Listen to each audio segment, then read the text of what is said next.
Good morning, everyone. As promised from an earlier video, this is a quick one on removing the center console. Not all the way, but enough to gain enough space to access a accessory ignition wire for your aftermarket add-ons, USB hubs for charging, all sorts of goodies. My situation here, what I did is I wanted to grab accessory for my radar detector instead of having the cables running down around the radio and plugging into the cigarette lighter.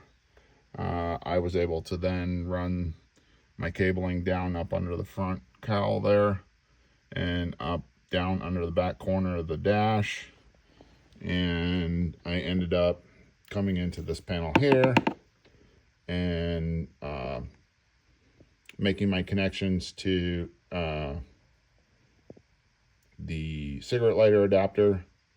Best thing for those usually is take them apart, go to the board, make your connections direct. Some people like to grind off the cheesy metal coating they have on, or chrome coating they have on those cigarette lighter adapters. It's not worth the time. Try to get that solder to stick to that and grinding it and all that.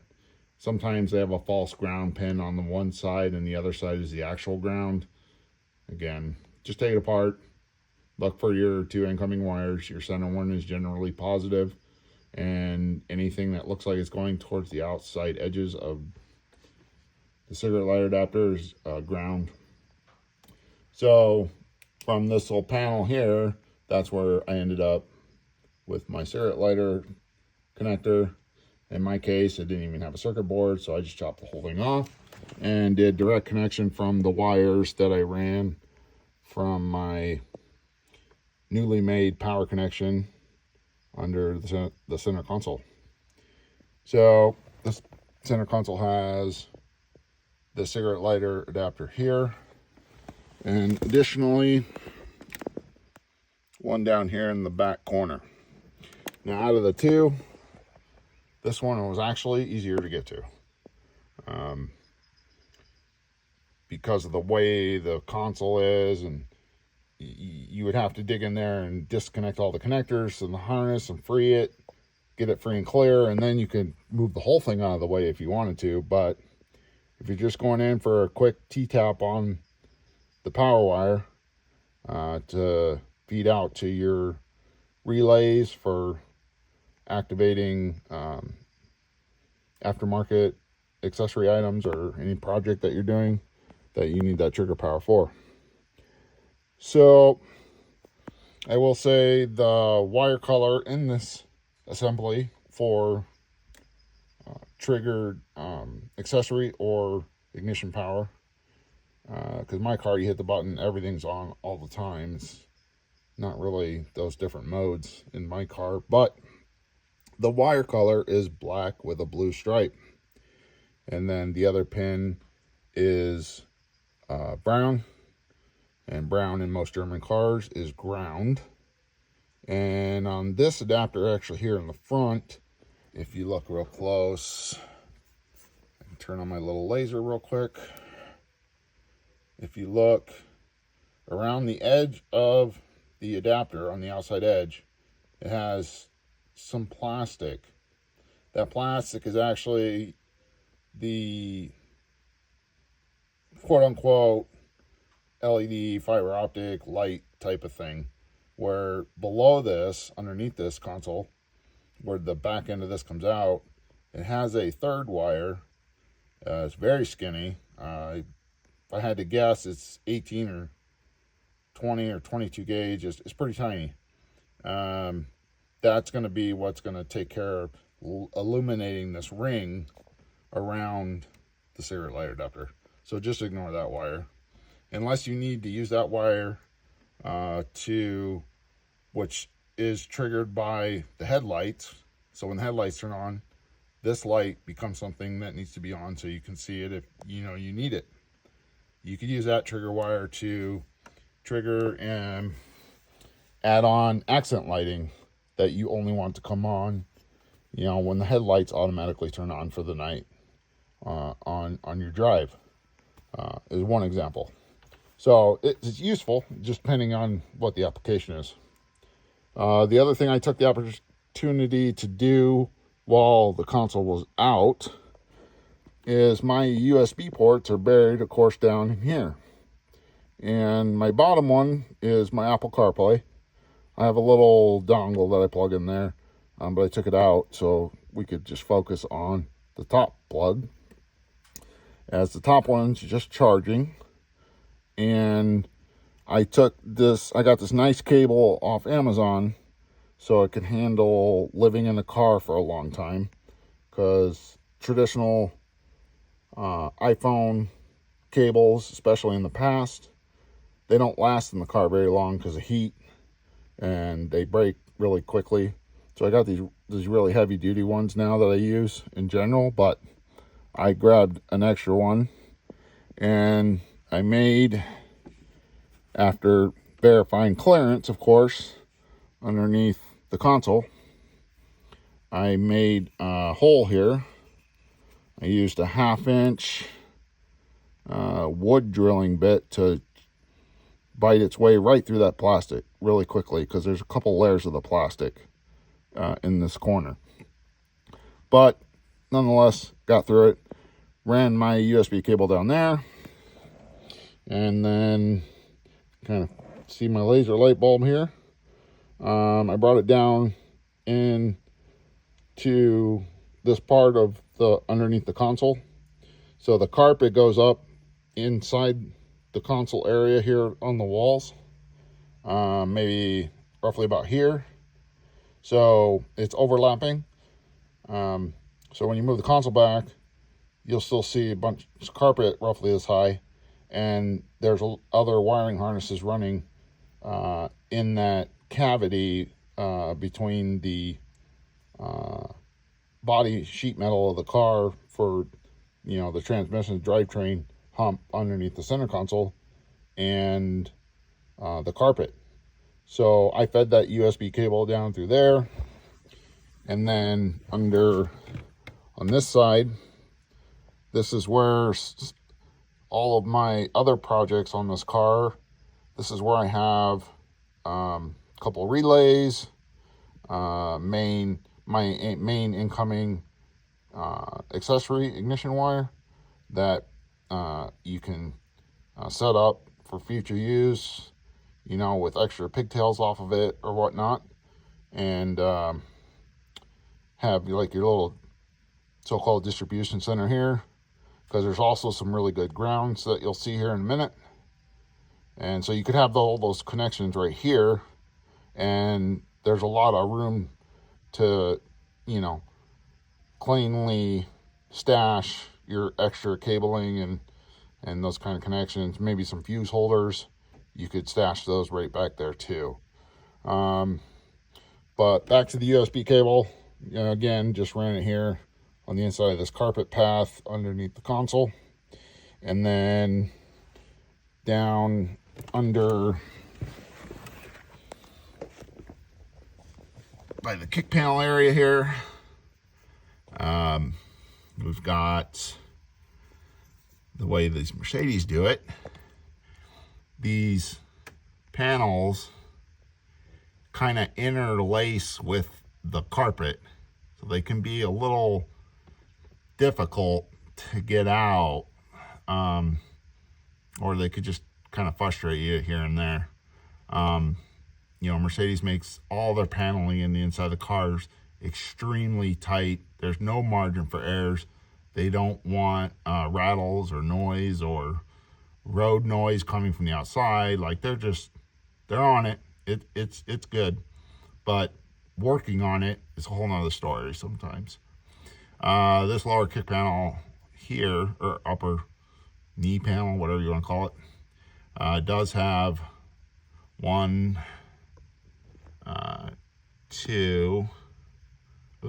two, and right there's the third one, and this one even caught me for a loop for a second.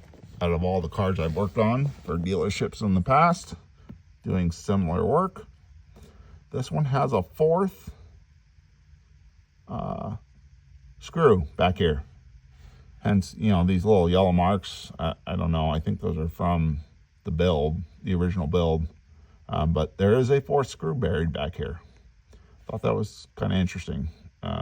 Maybe even a little overkill, considering how interlaced the rest of the panel already is back here with the carpet.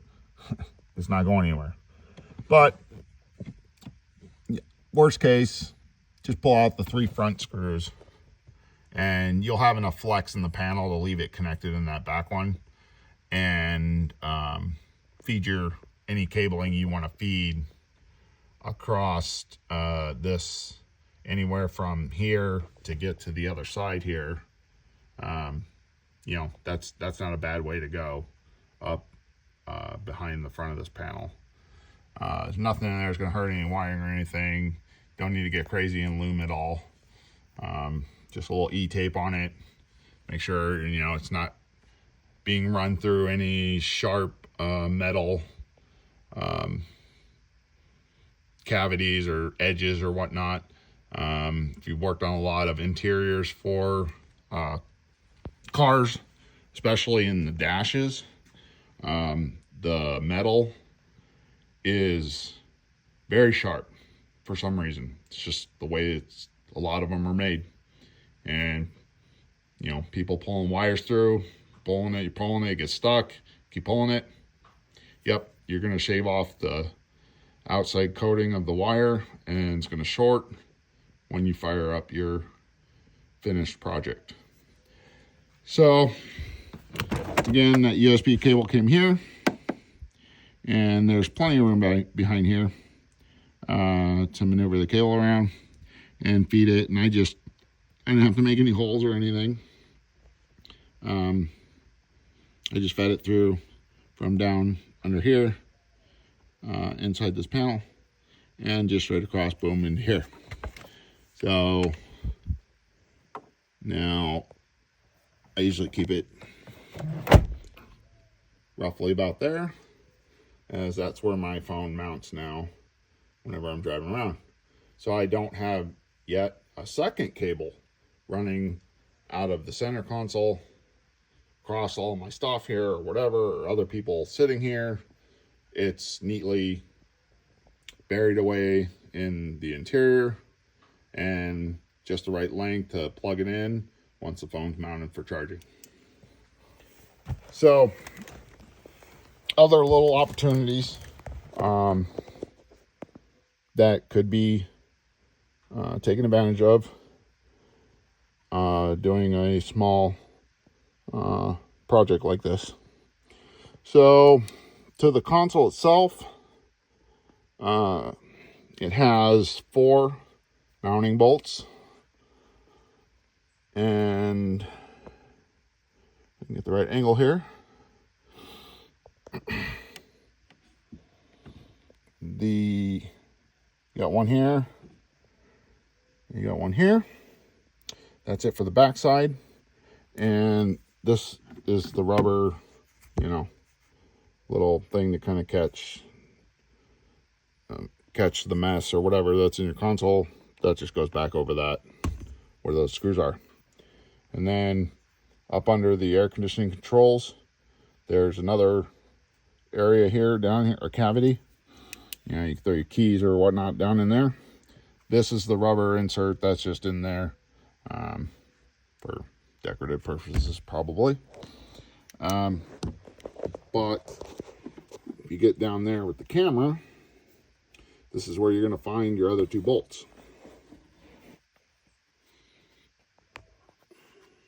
So you got one right in here, and I apologize, it's not zooming very well given the lighting situation. But you got another one here. So those are just the T30. There's a couple options for using the T30. You could use, you know, 3/8 drive ratchet with a permanently mounted T30 bit in there. I have multiple different types of tools like this. But in this situation, I'm going with a drill because I like a little bit of speed and efficiency. I don't want to sit here and deal with a ratchet, number one. And number two, these two bolts, again, down here under the air conditioning controls, the angle to get them is kind of tight. So I'm going to zoom in on one of them here and make a quick adjustment. If you notice, when I first went at it, I was partially chewing into the plastic because the hole for the access is square, and the bolt is way off center of the hole, where almost half of the bolt is buried behind the plastic. Not sure how that was even done that way. It's not something I would expect from Mercedes, to have to fight with a huge misalignment of a factory made hole for access that's covered by a decorative piece of rubber, but yet getting your tools in here is more difficult because of the plastic cutout is not aligning with the bolts that need to be removed. So the first attempt was with a ratchet and everything, so I could just see how much kind of how much torque is on it from the factory, because you get a feel with that from the ratchet. I'm not suggesting by any means you get a torque wrench and set it to any kind of foot-pounds or newton meters, to tighten interior stuff like this, but you can get a good idea of it. So when you put it back, you're not going to end up with any new rattling or internal noises in here. So what I'll do is, real quick, pop you on the tripod for this part, and pop out these screws.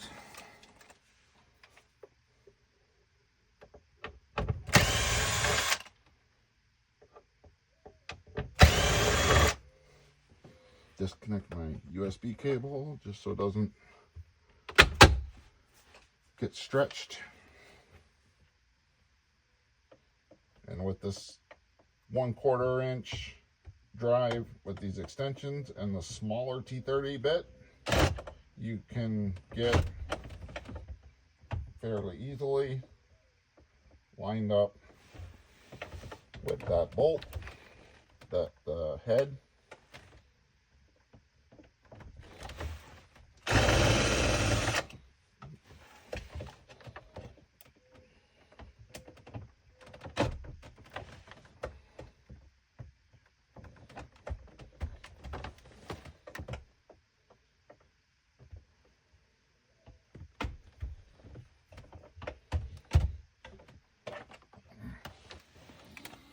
I think I went one extension too long. Angle was not right, so took off my smaller extension.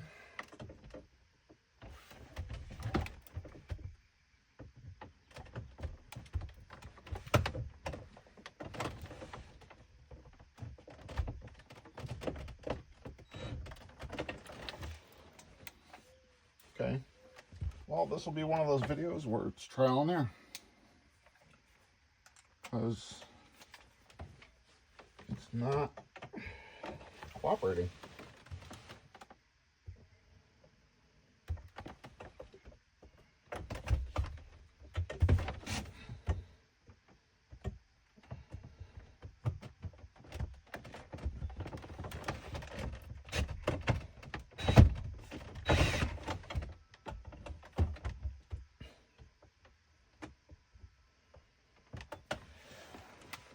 Okay, gonna have to make another adjustment here. Like I said, that misalignment on those two bolts even this didn't work out as well as I was hoping. This part here of my attachment to go from 1/4 inch drive to hex to drop in this T30 is still getting stuck on that plastic lip of the square cutout, and you can't get the right angle to get good contact on the head of the bolt. So we're going to do it the old-fashioned way with a little 1/4 inch drive ratchet.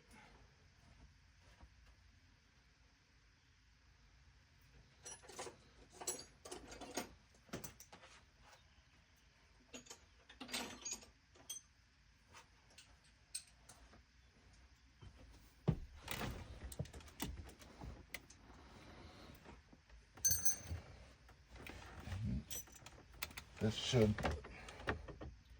give us a little bit better chance at a straight shot at that bolt. And there we go, we got bite.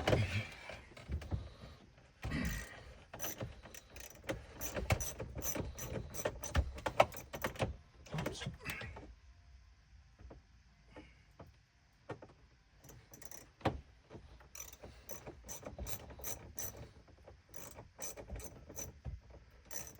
And once we get this kind of positioned out where we have access to the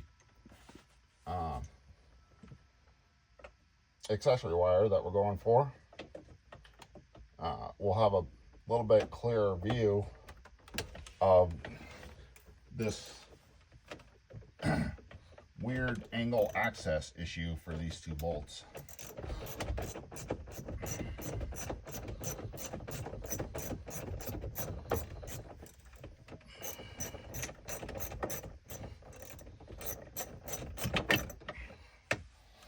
See how close we are.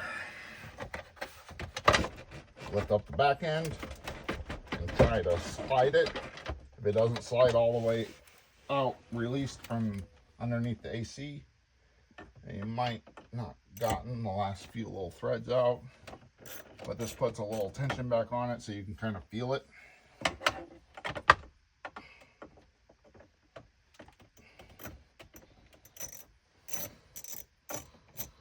And last time I took this out, the bolts just kind of hung in place.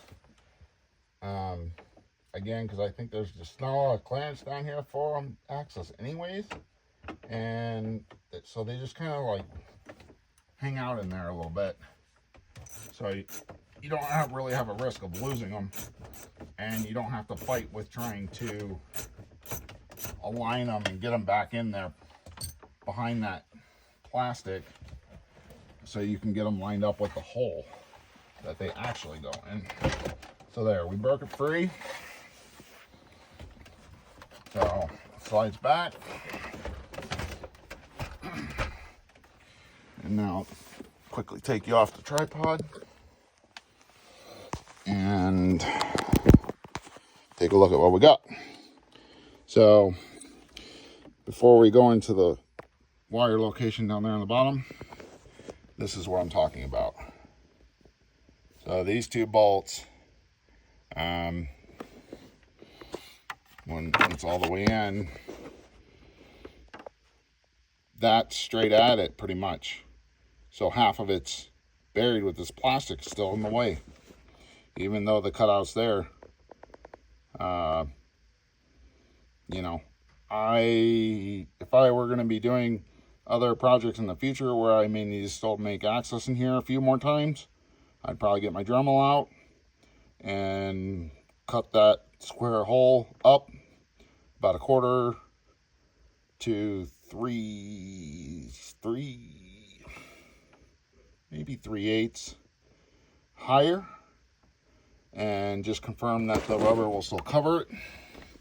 This rubber piece here, looks like it just sits in there like that. So that would be fine. And then I feel like I wouldn't have to fight with finding the right angle and getting past this intermediary layer of plastic to access those 2 screws. So what we'll do here is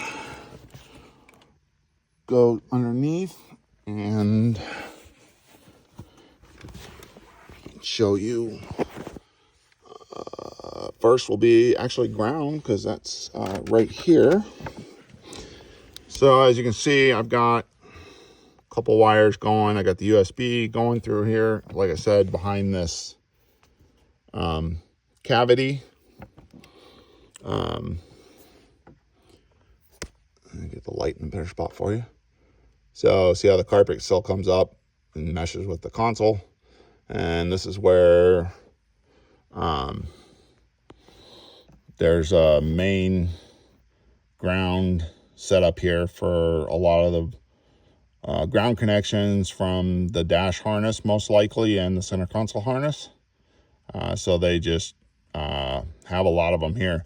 And a lot of Mercedes, a lot of Porsche, VW, BMW, most of them will have a lot of this brown wire as ground. And I've seen a lot of these types of connection points at like this, where they just put a bunch of different ground wires branched off from the harnesses and put them all in one big bolt and nut contact point with the body to get, natural ground. So I just, instead of drilling into the metal or working the nut off with all those ground connections, in this case, I just did a simple T-tap and spade connector. So I don't cut the wire, I'm just breaking through the sheathing, and the T-tap gains its own access because the inside of the T-tap is metal and it's shaped like a V, and the inside parts of that V are like razor blades. So it cuts through and then kind of pinches on to the actual copper behind the coating. So fairly reliable connectors, used them for years, especially doing car alarms for new cars. Makes those go by really fast instead of going a little overboard sometimes, peeling back a little bit of the sheathing and poking the wire out in half, making a little hole, and then getting your soldering iron out and your flux and your solder and soldering each of your connections. So, all that process takes quite a long time to do. But if it's your own car and you're doing the work, not a bad idea. But in this case, it was a ground. And back here, gotta get all the right situation here, sorry, with the lighting and the zoom. And as you can see, the wood grain cover rolls down inside of here and does hide the cigarette lighter connector. So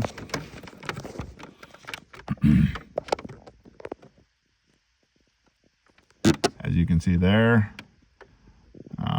like I mentioned, where the T-tap and spade with the red wire, that's my wire. The wire that's crimped onto is that black with a blue stripe coming into the back of that connector. That connector is a 3-wire connector. The accessory ignition wire, looking at it from this side, would be on your right, and at the top, at the top of the connector in my mind, but right now we're underneath of it, so it's the bottom. That white wire, that's that trigger wire for initiating those little accent lights. behind the ashtray and around the cigarette lighter connector.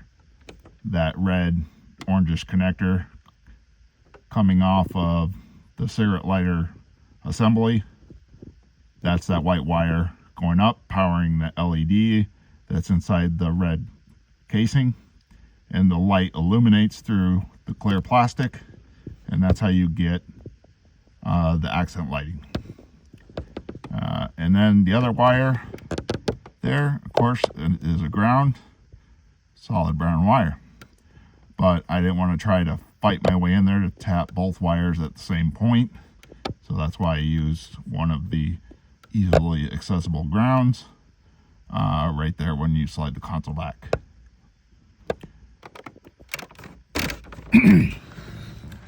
So, like I mentioned, you can see in here, there's a lot of room back there.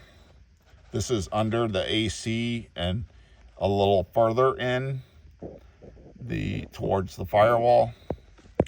That's where I have my different splits or joinings of wires coming in from different angles, different sides of the car. I brought them all to that one point so I could make my connections to whatever needs battery power or whatever needs accessory power or whatever needs to be hooked up through relays to avoid blowing any fuses, trying to pull too much current through a cigarette lighter power supply. That's a common thing rookie installers do.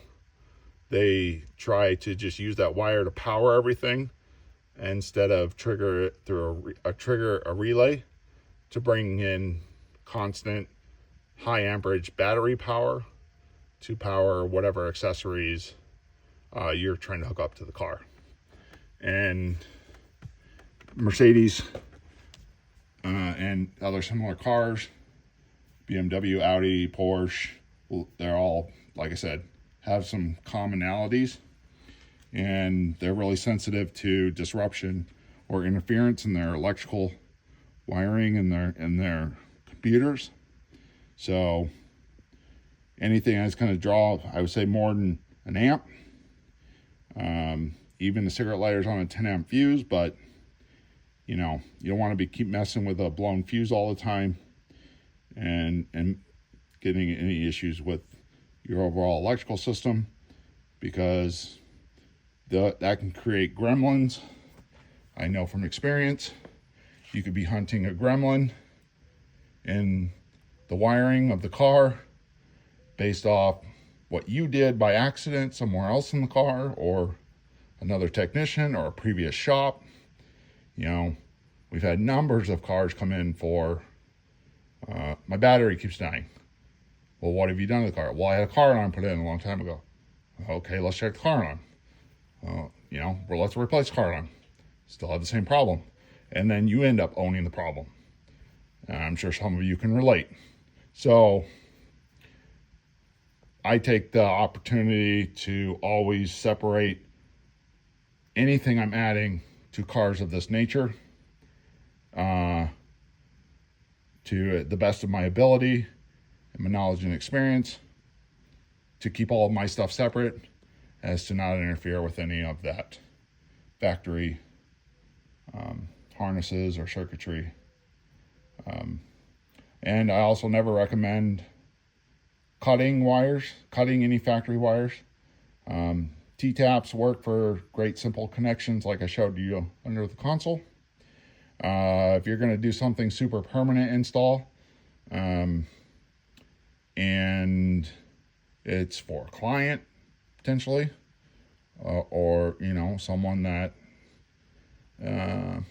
wants that super top quality high-end service, you know, you take the extra time to do poke solder and heat shrink into the factory wiring harnesses. But then again, after that, you separate it out with relays and keep your stuff safe from the car and keep the car safe from your stuff. so you don't have those gremlins come creeping back up after you already completed a job and got paid. Just some words of wisdom. I guess since we're here right by the console in the passenger seat, just take a quick second to show you the battery.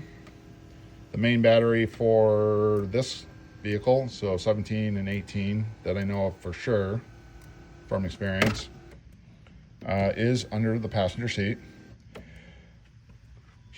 Short, interesting story. Took my car out one day, went to the store, came back out. Car wouldn't unlock, it wouldn't respond. Had to bust open my cover and the case and everything, get the manual key out and open up the never opened little door on the driver's door to access the keyhole, the manual keyhole, and get the door open. And then even popping the full key into the ignition by removing the start-stop button cover on the ignition, it wouldn't pick up the key. The car wouldn't respond. Nothing. Turned out the battery ended up having a 2-cell short. So it only was reading when I finally got the car towed home, because you're not changing that in the parking lot. And more than likely, the parts stores aren't all going to be carrying the batteries required for these cars. So in my case, I had it towed home, called my parts guy at my preferred dealer, and he had one in stock, so I went and picked it up. And on these cars, which is actually kind of nice, is you do not have to go in to the mechanic software, Zentree or anything else, to tell the car it's got a new battery. Whereas in BMW, that car has 2 batteries in our M series, and each battery requires a registration in the software. So it'll write to the ECU of the car telling it date, time, and what AGM or what type of battery. So in these case, both cars, AGM batteries, and what rating, 90, 95, 100, 105, whatever, always try to replace it with the same one. But getting the battery out is a whole nother chore, especially when the car has no power. So it was a real creative moment using the battery out of another car, some jumper cables, and a charger, and accessing the jump points under the hood to force power into the car just to move the seat, because you need to take off these Torx bolts on the back. There's 2 on the back, 2 on the front, because the seat moves forward most of the way, but you need it to go even more. So that was a learning experience to deal with in this case, because the car had no power, the seats are only electric, and it was actually stuck just in the right spot. I couldn't access either bolts in the back or the front because of the brackets of the support seat were blocking all 4 of the bolts. So had to put the thinking cap on, come up with a solution to be able to move the seat, and without hopefully damaging anything. That was always my fear, kind of hooking up outside power to the car. But never turned on the ignition, nothing, just gave it power and moved the seat. So down here you got your heat for the rear passengers. So that panel, you just finagle that thing out left and right, and then end up getting it at an angle and slipping it out. And then this panel is next. It's underneath there, underneath this one. That's just a plastic panel, but past this little heat vent here, That panel also goes in like around, under, or through some metal support brackets. So it could be kind of tricky to get that piece in and out. And then this battery is, if I remember correctly, it's 18 inches long. And as you can see here, you only see about 3 or 4 inches of the battery. So that gives you some indication how far that battery goes forward, hence why you need to remove all 4 seat bolts to get the best access, so you're not fighting it for hours. Just take the extra 20 minutes to get those seat bolts out, and then push the whole seat all the way against the front dash. And then, yeah, this is your ground. Pop that off when you're doing any electrical work on the car. Keep the car safe, keep you safe. And the positive terminal is way up there, and there's some power distribution located on top of the battery, just like on a BMW. There's a huge power distribution block on top of the main battery in that car as well. And the battery's really heavy, so you just want to be careful for yourself to get this battery physically out of here after you have all this cleared out.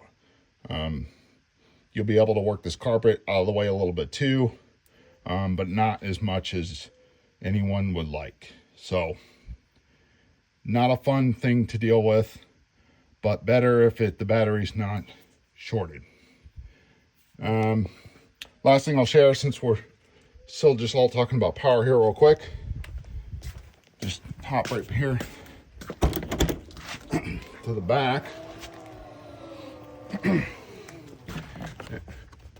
and remove my protective cover.